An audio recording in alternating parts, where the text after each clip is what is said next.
Hello, my name's Danny, and I'm a music teaching artist and composer. And today we're going to compose a new piece of music for objects in our space using chance or randomness to help us decide what our music will sound like. This video is part of the Kennedy Center Education's online collection, Teaching Artists Present, where teaching artists from all over the country lead arts activities that you can enjoy from the comfort of your home. Now, if you've made music before or watched my other video for the Kennedy Center called Drawing Sound, you may know about this word, composing. But in case you're not familiar, composing means putting sounds together in new and interesting ways to make a piece of music, otherwise known as a composition. And there are a lot of ways that we can approach composing music, from humming a melody off the top of our head, to sitting and thinking really hard about musical notes and rhythms and writing them all down super clearly so we don't forget them. But all music, no matter how it was made, has one simple thing in common. Music is organized sound. That's right, just like when you organize shapes and squiggles to make a drawing, or organize words to make a poem, or organize types of food to make a meal, you can make a musical composition by simply taking sounds that you find interesting and organizing them in an interesting way. This is what composers do, and absolutely anyone can do it. Including you. To make a composition today, all you'll need is something to write with, a few pieces of paper, a space where you can make a little bit of noise, and some stuff to make noise with. You'll also need a paperclip, and you'll find out why in a minute. So let's give it a shot. Step one is to choose some sounds. The first question I always ask myself when I'm composing is, what sounds do I want to use in my music? Since music is just organized sound, that means we can use literally any sound we want to make our musical composition. And choosing just a few sounds when there are so many sounds in the world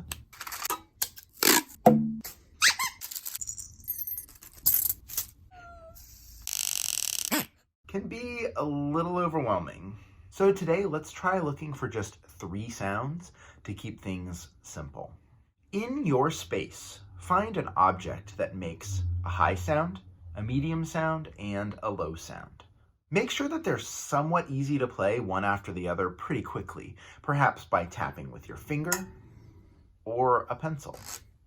Take a moment now to find those 3 sounds in your space, and I'll see you back here when you're done. This is the time in the video when you can hit pause if you need it. And now we're back. Okay, I've got my 3 sounds here. I'm going to be using a pencil to make it easier to move between the sounds quickly. My high sound is tapping this glass. My medium sound is scraping this comb. And my low sound is tapping this book. Your sounds may be totally different, and that's okay because your composition is unique to you. The next step is to organize your sounds into musical patterns. Remember how music is just organized sound? Well, the second question I ask myself when I'm composing, after I've decided what my sounds are, is how do I want to organize my sounds to make some music? The way I organize my sounds can make a big difference in what the music I compose sounds like. And remember how I said earlier that too many choices can be overwhelming? Well, even with just 3 sounds, there are so many choices for how I could organize them. For example, I could go, or I could do something like, or I could even do something like. Even with just these 3 sounds, how do I even begin to decide how to organize them? So to make things a little simpler, we're going to try a little experiment. Instead of making all of our musical choices ourselves, we're going to use chance or randomness to help us decide what sounds to use for our composition. A lot of composers have used chance to help them. For example, the 20th century composer John Cage was known for using coin flips to decide what sounds to use and when. For our own chance music, we're going to be making a little spinner with just a piece of paper, a pencil, and a paperclip to help us make decisions. So first we're going to take a piece of paper and fold it into a square, and with our pencil we'll divide the shape into 4 smaller squares and give each one a number. And finally, to use our spinner, we can place the paper clip in the middle of the paper where the 4 squares meet, stick the tip of our pencil in the loop of the paper clip, and give it a little flick with our finger. Now we have a spinner that we can use to help us decide a random number whenever we need one.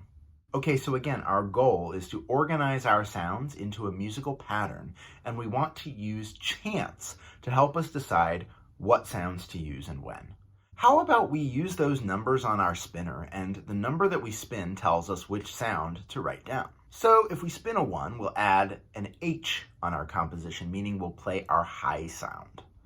And if we spin a 2, we'll write down an M to represent our medium sound. And if we get a 3, we'll write down an L to represent our low sound. Now we have an extra number here. How about if we spin a 4, we'll write a dash to represent no sound at all, because silence is just as important in a composition as the sounds themselves. So to record the sounds our spinner tells us, I'm going to get a new piece of paper, and let's try spinning 4 times total. Here we go.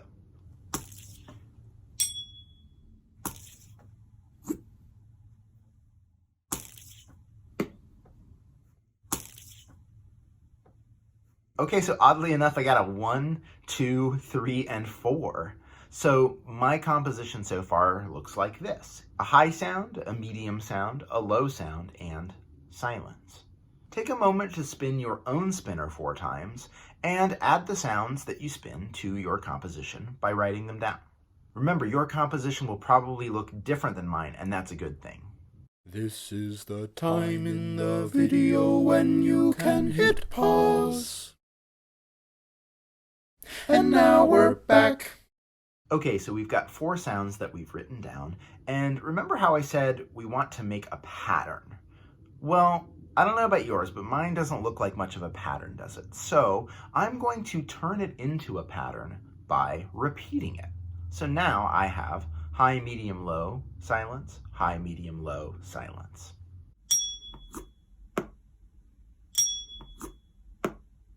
Now we've got a pattern, and it sounds a little bit more musical and interesting. I think I'm actually going to do this whole process again, spinning to get 4 unique sounds, and then repeating those sounds to create a pattern.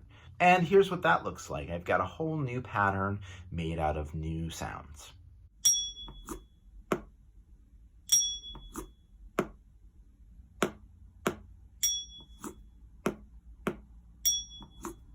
Try doing this for yourself. Try turning your first 4 sounds that you spun for into a pattern, and then make a whole new pattern by spinning 4 more times and then repeating that. If you can, try playing the patterns too with the actual sounds, just so you can kind of hear how the music is starting to come together. Yes, indeed. Another time where you should hit pause. And now we're back. Okay, hopefully you got a chance to try that and you like how your patterns are coming together. Here's what mine looks like again. I'm going to keep it at this length for now, but if you wanted to make your composition longer, you could do this really for as long as you wanted to. You could keep adding patterns and repeating things. Now, if you decide to do that, keep in mind that a lot of music does things in groups of even numbers. So writing a set of 2, 4, 6, or 8 different patterns might work especially well. It's up to you. Next, we are going to add some rhythms to our musical patterns. So let's listen to both of my patterns again.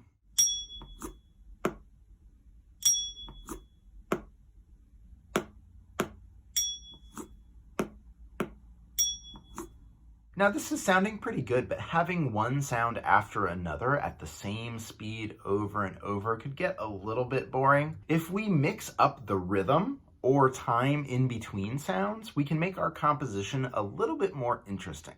The way that we measure rhythm is usually in beats, which is like the musical version of an inch.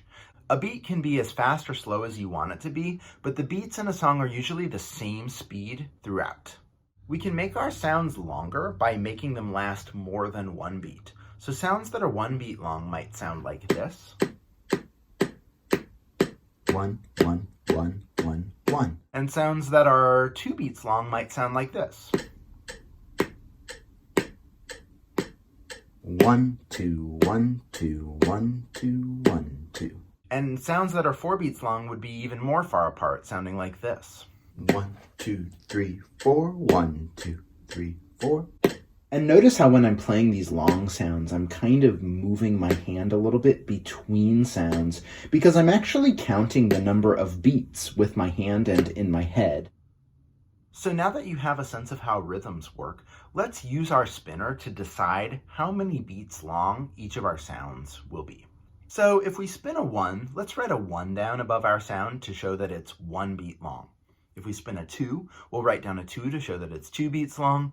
If we spin a 3, we'll write down a 3 to show that it's 3 beats long. And a 4 will show that it's 4 beats long. So I'm going to decide the rhythm for just my first 4 sounds and then repeat it, just like what I did with my sounds themselves to make a pattern. So my high sound's going to be 1 beat long. My medium sound's going to be 2 beats long. My low sound's also going to be 2 beats long. And I'm going to have a rest at the end that's 3 beats long. And since I've already got a pattern here with my sounds, I'm going to repeat the rhythm too so that it's the same both times. This is looking good. I'll do the same thing again for my next row and pattern, and you can see this is what it looks like. The last thing I'm going to do is play through it and hear what it sounds like. So I'm going to play my sounds and count the number of beats for each sound in my head as I play. So the first thing I want to do is decide how fast 1 beat should be. So each snap is going to be 1 beat. And so then I'm going to try to keep that tempo or speed in my head as I play and count through the number of beats for each sound.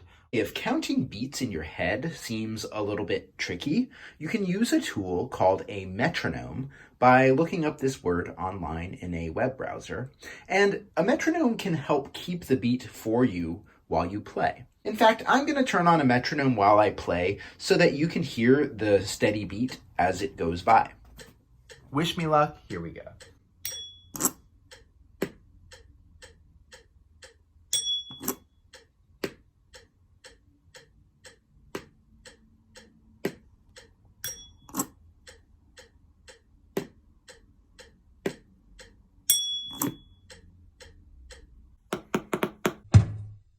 Take a moment to use your spinner to decide how many beats each of your sounds are going to be, and take some time to perform them too, keeping a steady beat in your head as you play through each sound.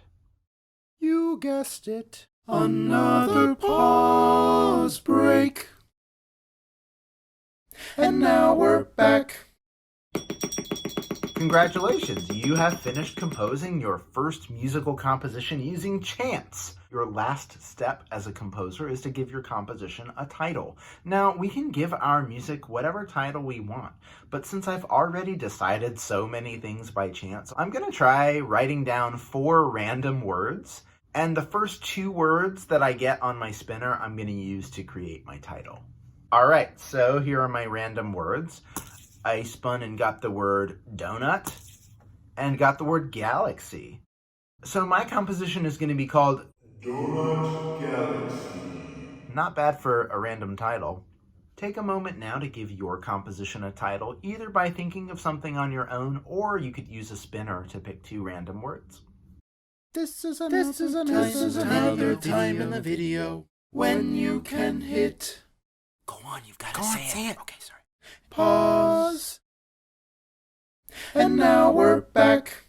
All right, your finishing touch is complete, and now it's time to perform your composition. Play your composition for yourself, or better yet, play it for someone else if you can. See if a listener can figure out that the sounds are organized into patterns, or see if they're surprised when you reveal that your process for creating the music involved randomly deciding sounds by chance. If you're looking to make some more music using chants, you can go back and repeat the steps we did here in a bunch of different ways. Mix it up. Try adding new choices to your spinner. Decide on new sounds you could use in your composition, or add new musical rhythms that we didn't explore here. Level up! Try creating longer and more interesting patterns to make your composition even more challenging to play. Like, what's the most complicated composition you can possibly make and perform? Buddy up! Collaborate with a friend or family member on a composition. Have one person design the spinner and the other person finish the composition, or work together to make a chance composition for 2 or more people to play. With your creativity and just a little bit of chance, the sky's the limit. I hope you enjoyed this video and that you will explore other videos in the Kennedy Center Teaching Artists Present collection. Thank you for watching.